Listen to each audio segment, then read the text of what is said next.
Le discours que vous allez entendre a été prononcé à Paris le 23 juin 1966 par M. Jean Rostand lors de la réunion publique organisée à la Mutualité par le mouvement contre l'armement atomique pour protester contre les essais nucléaires français en Polynésie.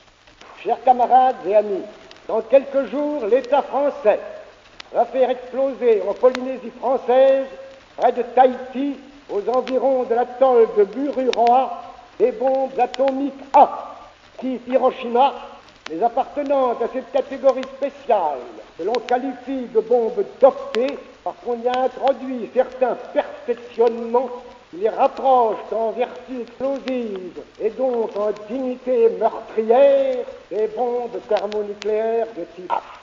Il eût été inconcevable qu'à l'approche d'un pareil événement, des hommes qui se font honneur de représenter le mouvement contre l'armement atomique, contre tous les armements atomiques, n'élevent pas une protestation indignée.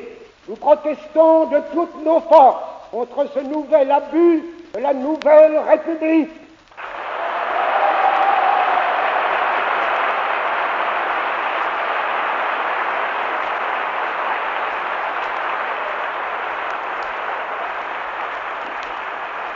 Nous protestons et nous accusons. Nous accusons d'abord, pour la simple raison péremptoire, que nous n'admettrons jamais que des prochains soient traités en cobayes sous prétexte qu'ils habitent un archipel lointain.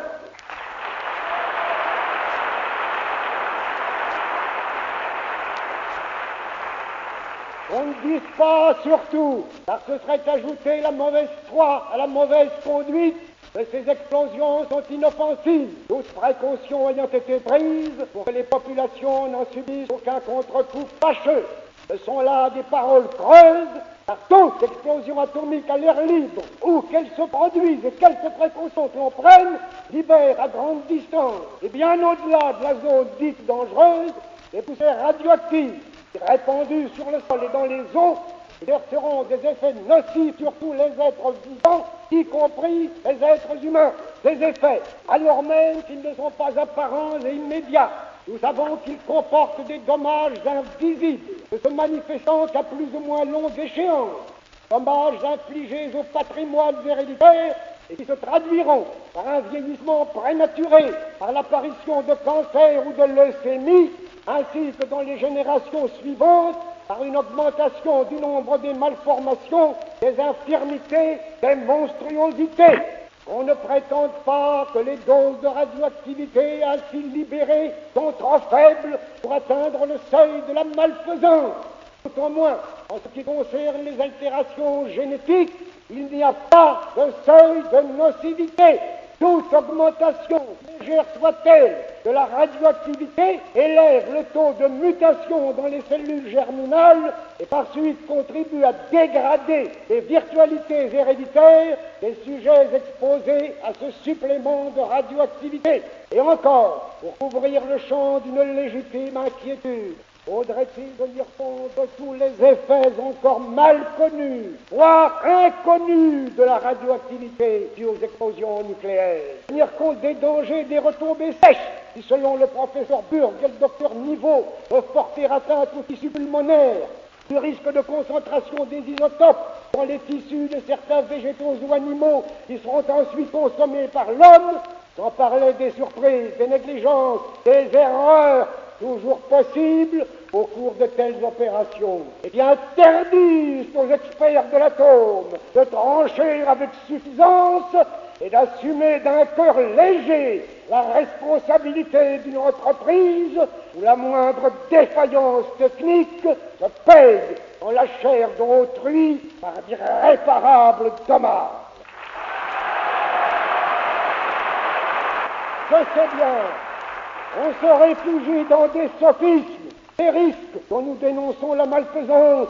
Les défenseurs des explosions nucléaires déclarent qu'ils sont admissibles, acceptables, tolérables, ou encore, car la double négation est souvent employée, qu'ils ne sont pas inacceptables, eu égard à l'importance de l'enjeu ou à comparaison des autres risques que le progrès technique peut à tout moment courir aux individus et notamment des risques de créer la médecine elle-même par les radioscopies, les radiographies, les radiothérapies. Nous n'entrerons pas dans ce frauduleux débat.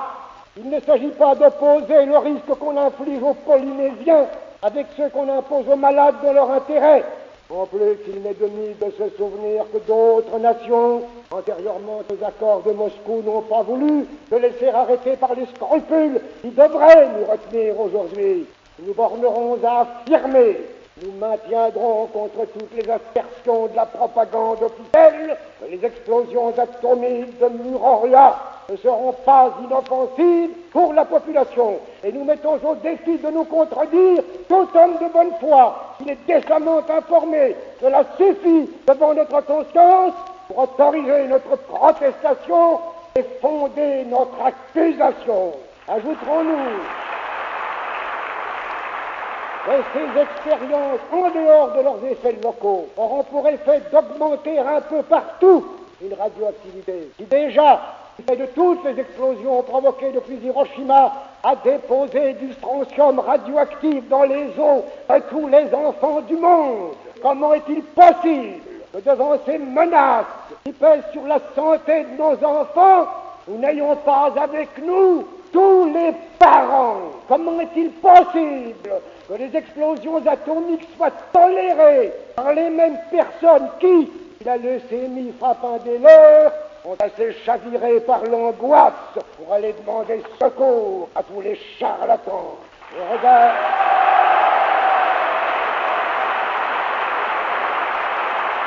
Au regard de l'inquiétude que soulèvent ces menaces biologiques, les alarmes financières peuvent sembler messies. Mais tout de même, on ne passera pas sous silence les scandaleuses dépenses apocalyptiques, c'est le terme employé, qui a entraîné l'installation des bases nucléaires dans le Pacifique. Peut-on ne pas dénoncer, car ici le pécuniaire rejoint le biologique, la honteuse disproportion qui existe entre les sommes là-bas englouties et les misérables crédits affectés chez nous aux hôpitaux, aux laboratoires de recherche médicale, à l'hygiène publique, au logement, à l'assistance aux vieillards, aux infirmes, aux enfants inadaptés? Comment ne pas dénoncer la révoltante disparité entre les budgets de la mort et les budgets de la vie, entre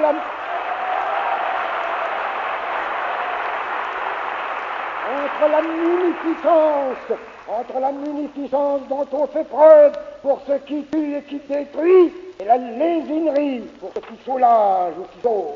Et comment, en cette période de juste revendication, ne pas flétrir l'impudence d'un régime qui, au nom d'une illusoire stabilisation des prix, reste sourd aux plus pressantes revendications des travailleurs, alors qu'il s'est bien trouvé dans la caisse publique des centaines de milliards nécessaires à l'équipement d'un centre nucléaire et aussi sans doute destiné à dorer la pilule atomique aux victimes de ces expérimentations.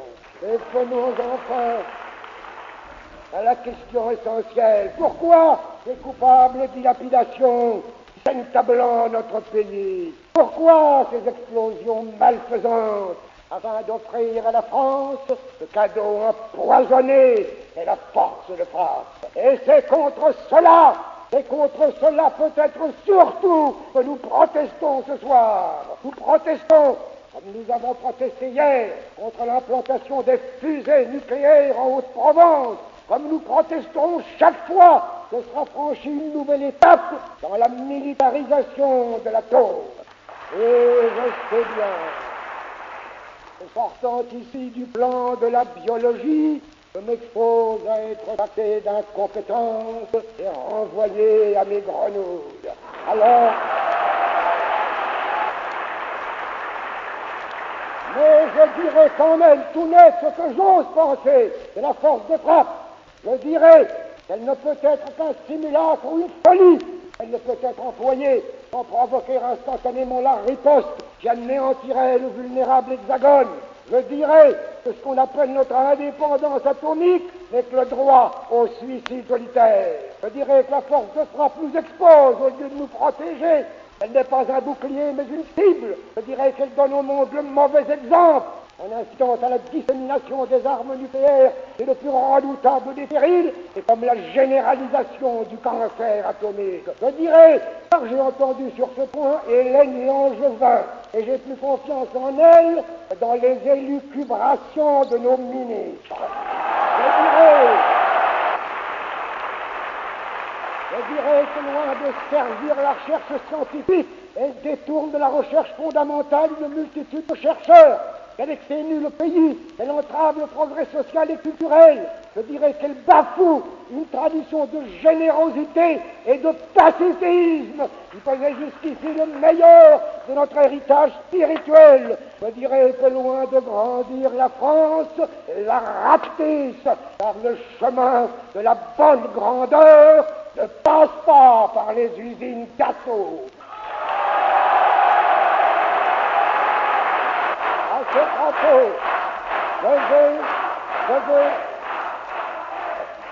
À ce propos, je veux vous rappeler brièvement, car elles sont ignorées de beaucoup, les effrayantes conditions dans lesquelles on doit employer notre force de frappe. C'est à Taverny, joli petit village de Seine-et-Oise, le siège, le centre opérationnel des forces aériennes stratégiques de la France.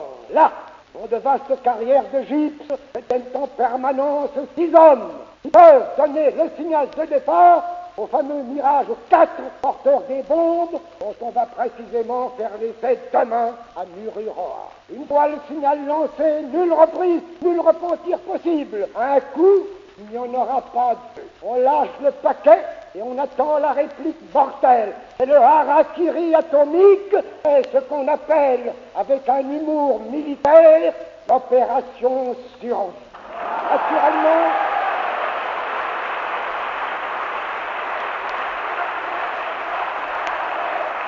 Naturellement, ce ne sont pas ces 6 pauvres hommes innocents qui prennent la décision.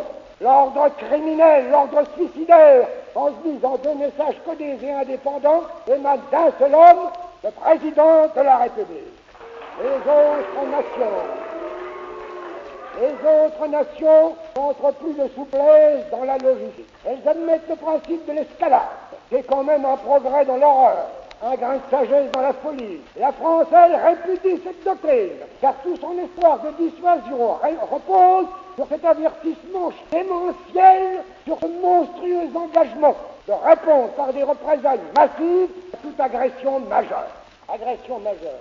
Et qui décidera si l'agression est ou non majeure? Bien sûr, le président de la République. Toute notre chance de survie nationale quant à la façon dont sera entendu le mot majeur. Et convenez avec moi qu'il est assez alarmant de penser que le destin de la France, que la vie de tous les Français, quant à la façon dont un seul homme interprète un seul mot.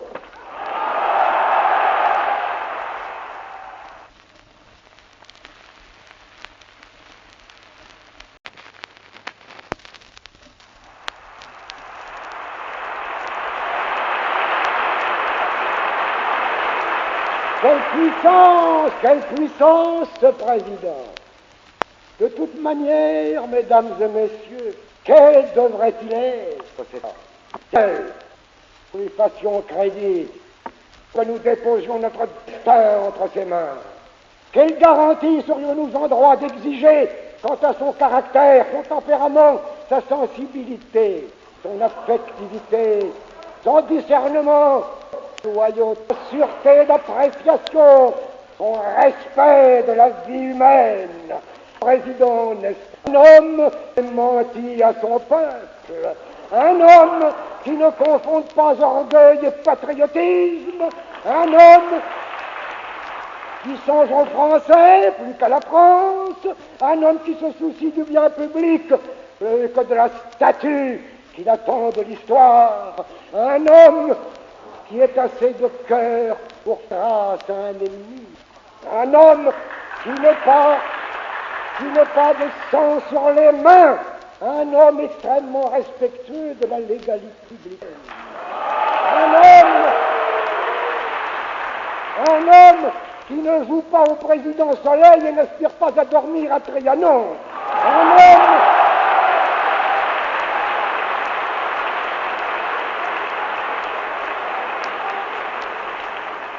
Un homme qui puisse durant quelques semaines se passer d'acclamations marseillaises.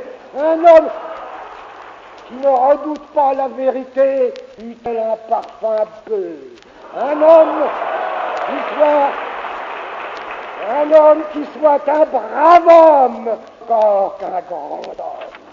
Faut-il ajouter que la manière dont notre président est choisi, que l'élection s'opère au suffrage universel, ça, votre candidat, pour nous donner tout apaisement quant à la qualité de l'élu. Quoi? Cet homme formidable, ce jaculateur de bombes, ce Jupiter en veston ou en jaquette, qui peut d'un geste lancer la foudre, se choisit sur quelques exhibitions de petits écrans, sur quelques parades relatées. On le choisit sur sa prestance, sur son débit, sur son bagou, sur son sourire, voire sur l'éclat de sa denture, sur le timbre de sa voix, sur son air de bonhomie, sur sa façon de croiser les bras ou de se payer sur les cuisses, en somme, sur son art de comédien, de Claude. Allons donc, ce n'est pas sérieux, mon ami.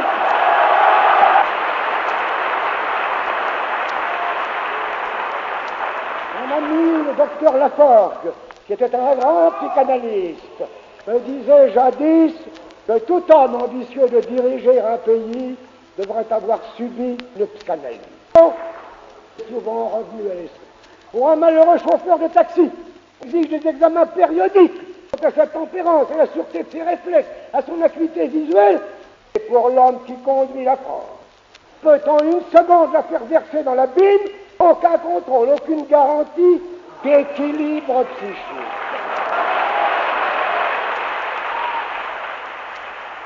Polir la force de frappe, faire avorter les espérances des lugubres généticiens. Déjà nous annonce les caractères d'une deuxième, voire d'une troisième génération de bombes. Soustraire le pays au hasard de cette infernale pétence, y rendre l'innocence atomique, ôter à l'homme de l'Élysée chance de frappeur, des véritables dimensions à une France qui pourrait être si grande alors qu'elle est si petite. La retirer de cette absurde course au mégatonne, elle se stérilise, se disqualifie. Voilà quel devrait être le souhait de tous nos concitoyens, et plus génère destruction de tous les armements atomiques, extermination des engins qui visent à exterminer l'homme. Regarde une si haute visée, qu'est-ce qui me paraîtrait accessoire, subsidiaire, byzantin? Et comment se fait-il que nous soyons si peu, nous insurger, qui devrait nous trouver tous coalisés contre elle? Ah, ne casse pas nos fureurs, ne galvaudons pas nos colères. On reste quelque part des armes. On nous reproche de faire de la politique, mais il s'agit de bien autre chose, de morale planétaire. On nous accuse d'être trop violents envers l'arme atomique. Nos ressentiments sont encore loin de compte, et s'il ne vient jamais de nouveaux Hiroshima, nos survivants seront au grief à notre cœur et à notre sang. Je l'ai dit, moi, mais je veux le redire ce soir. La solution honorable, ce serait que les hommes de science en tous les pays refusent leur concours à la fabrication des armes atomiques.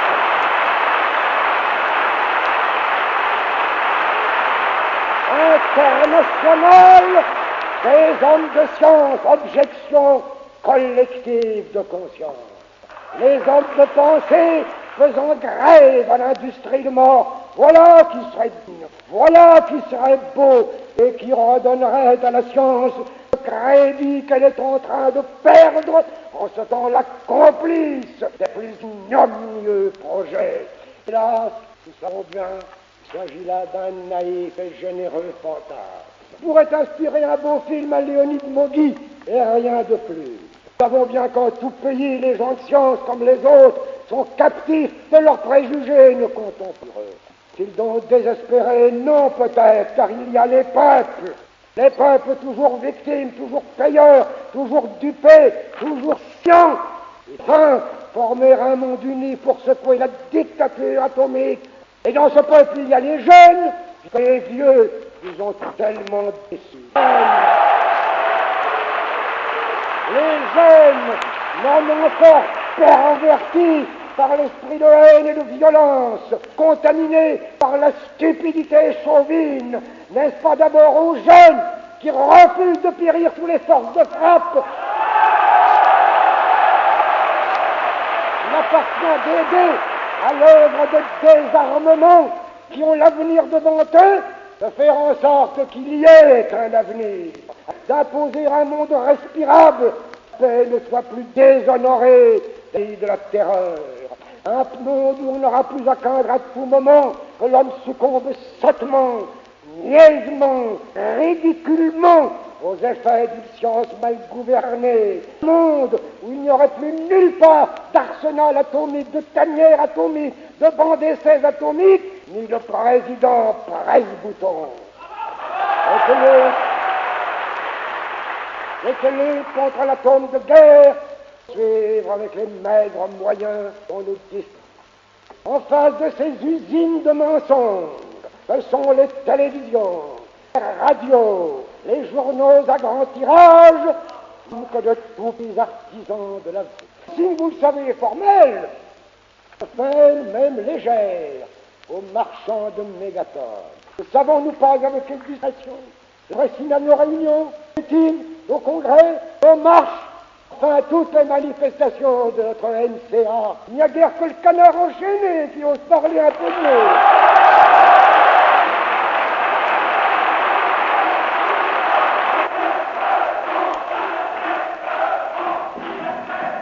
Je salue au passage le libre palmipède. Dans peu de jours, mesdames et messieurs, l'explosion de bombes françaises va secouer les îles du Pacifique. Le nucléaire a déployé son syndrome. Paysage, souvenir de Paul Gauguin, et dans la télévision hier encore, osait nous rappeler qu'ils ainsi doivent vivre. Je ne sais pas comment cela se passera, mais je sais qu'on nous affirmera que c'est au mieux. Je vois d'avance les belles manchettes de nos quotidiens. Entend les libres propos de nos libres speakers. On décrira la majestueuse ascension du chouki. Les bombes dopées auront fait merveille, égalant ou même surpassant leurs cousines chinoises. Bien sûr, on n'est pas H, il fait de la technique française. On pavoisera, on se congratulera à des promotions, des nominations, des tributions. Peut-être aurons-nous droit sur le petit écran au trémoussement des veinés et reverrons-nous des colliers de fleurs au cou du Premier ministre. Sur les données fournies par les éclatements, pour gamberger à son aise, pour fignoler sa logistique, des chansons gaillardie et de braves généraux, conviés à goûter par Boris Vian, accoucheront d'un plan de manœuvre qu'on croirait dicté par le père Ubu. Mais, de l'euphorie générale, nous saurons, nous, que ce jour de fierté est un jour de honte. Nous saurons qu'il fut une insulte, une pomme, un échec de la civilisation, défi à l'avenir. Nous saurons qu'à dater de ce tour, les enfants vont porter en radioactive. Nous saurons que des infirmes, des débiles, dont des naître, jamais dû venir à l'existence. Ce fleur d'Hiroshima laisserait vite mourir, se mêler celle de Mururoa.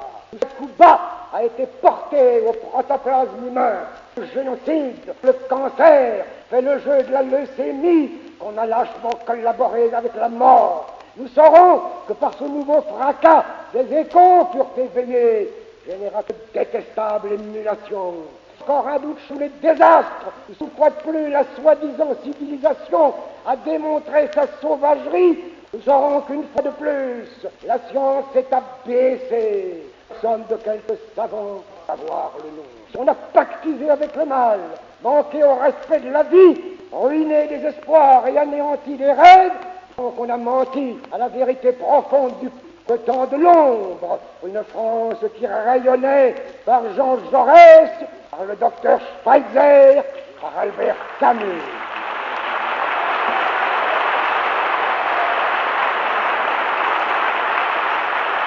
Veillent sont les protestations, vaines sont nos protestations, cela aussi nous le savons.